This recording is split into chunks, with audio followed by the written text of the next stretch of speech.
गुरुणापि विचाल्यते। आत्मलाभ यदि किसी व्यक्ति को मिल जाए तो लौकिक लाभ क्या होगा, कल मैंने निवेदन किया था। हमारी संस्कृति यदि केवल परलोक और मोक्ष बताती तो ये मर जाती, इसका विलोपन हो गया होता। लेकिन इसने हर बार व्यक्ति को अलौकिक आनंद की बात के साथ में लौकिक लाभ भी बताया। ऐसा कोई आदमी नहीं दुनिया में जिसको लाभ ही लाभ हो, ऐसा कोई व्यक्ति दुनिया में नहीं है जिसको हरदम संयोग ही संयोग हो, ऐसा कोई व्यक्ति दुनिया में नहीं है जिसको निरंतर सम्मान ही सम्मान प्राप्त हो। क्योंकि द्वंद्व के बीच में जीवन चलता है। अगर मान मिलता है तो कभी अपमान की संभावना रहती, यदि कभी संयोग हुआ तो वियोग की संभावना रहती है, यदि कभी लौकिक लाभ हुआ तो हानि की संभावना रहती है, यदि कभी जय मिली तो पराजय उसके भीतर कहीं छिपी हुई झांकती हुई आ सकती है, ऐसी संभावनाएं रहती। भगवान श्री कृष्ण ने बहुत पहले भगवान आदि शंकराचार्य की बात को कहा, यम लब्ध्वा चापरम लाभम। जिस आत्मा के लाभ को प्राप्त करने के बाद जितने लाभ हैं वे लाभ तो हैं, लेकिन मन्यते नाधिकम ततः, उस आत्मलाभ से उस लाभ को बड़ा नहीं मानता।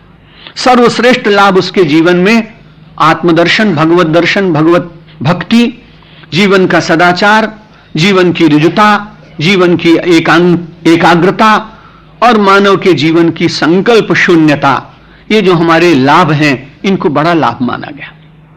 भगवान श्री कृष्ण ने कहा कि जब द्वंद्व में मानव जी रहा है तो उसके बाद कभी भी बड़ा दुख आ सकता है।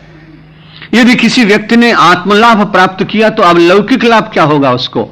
लौकिक लाभ ये होगा कि तुरंत वो विचार करेगा कि भाई ये संसार है और संसार का धर्म है संसरतीति संसारा, जो धीरे धीरे सरक रहा है, जो निरंतर परिवर्तन को प्राप्त हो रहा है, जिसमें हम देख नहीं पा रहे हैं लेकिन परिवर्तन हो रहा है।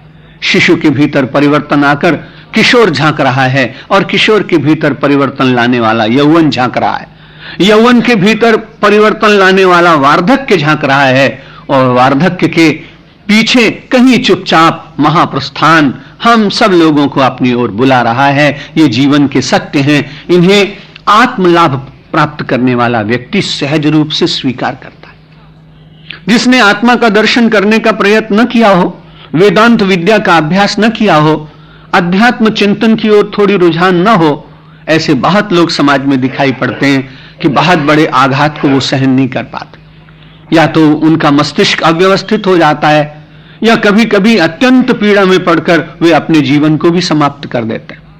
लेकिन ये बड़ी अद्भुत बात है, नरसिंह मेहता का आपने नाम सुना होगा, संकीर्तन करते हैं और उनके पदों में कहीं कहीं बड़ा वेदांत का भी दर्शन आता है। केवल सगुण साकार के भक्त नहीं है वो, सगुण साकार की भक्ति करते करते वेदांत के उस एकात्म तत्व को भी अपने जीवन में उन्होंने बहुत धारण किया। और पारिवारिक जीवन में तो आप जानते हैं पति पत्नी का बहुत ही संबंध होता है, आपस में उनके बहुत संबंध होने का के कारण सुख और दुख के साथी होते हैं। एक दिन नरसिंह मेहता रात्रि के समय अपने निकट के किसी गांव में संकीर्तन करने गए, खूब आनंद से संकीर्तन किया। सायंकाल जब घर से गए थे तो पत्नी अस्वस्थ तो थी, उपचार का प्रबंध भी उन्होंने किया था, लेकिन मन भगवान से जुड़ा था, इसलिए ईश्वर के विधान पर बड़ा गहरा विश्वास भी था। जब रात्रि को मध्यकाल के बाद निशीथ वेला समाप्त हुई, संकीर्तन समाप्त हुआ, योग की ऐसी बात औषधियों ने काम न किया और उनकी सहचरी ने अपने प्राणों का विसर्जन कर दिया। गांव के लोगों को स्वाभाविक श्रद्धा थी नरसिंह मेहता के प्रति, इसलिए लोग संदेश देने के लिए गए। उन्होंने पूछा क्या घटा है, उन्होंने बताया कि ऐसा ऐसा हो गया।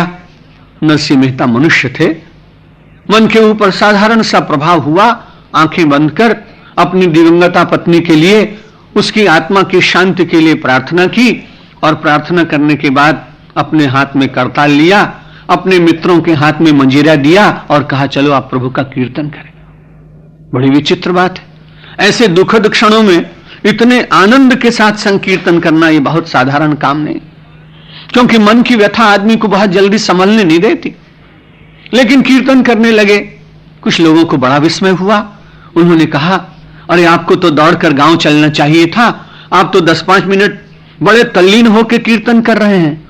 उन्होंने कहा भाई पत्नी का वियोग हुआ ये तो बहुत दुख की बात है, लेकिन मैंने उसे दूसरी तरह से लिया कि मुझे बार बार जब भी कभी अपने कीर्तन के कार्यक्रमों को अवरुद्ध करके गांव में जाना होता था तो मेरी ममता का सूत्र वही तो थी एक। और इसलिए मुझे अब भगवान ने अवसर दिया कि मैं कई कई महीने तक भी अपने गांव न जाऊं तो मेरा वह कीर्तन का पवित्र कार्यक्रम चलता रहेगा। और आप लोग तो कभी मत ऐसा कहिएगा, पर नरसिंह मेहता ने कहा वो पंक्ति मैं आपको बताता हूं। उन्होंने बहुत प्रेम से गाया, भली भई भांगी जंजाल सुखी भजेशु श्री गोपाल। जो मेरे ममता का एक सूत्र था वो टूट गया और अब मैं बहुत बड़े लाभ में जिसमें मैं जी रहा था। भगवान आदि शंकराचार्य ने यही तो उत्तर दिया अपने शिष्य को लाभ आत्मा वगमो हियो वै। सबसे बड़ा लाभ क्या है? आत्मा अवगम, आत्मा की प्राप्ति, आत्मदर्शन, आत्मस्थिति, यह जीवन का सबसे बड़ा लाभ है।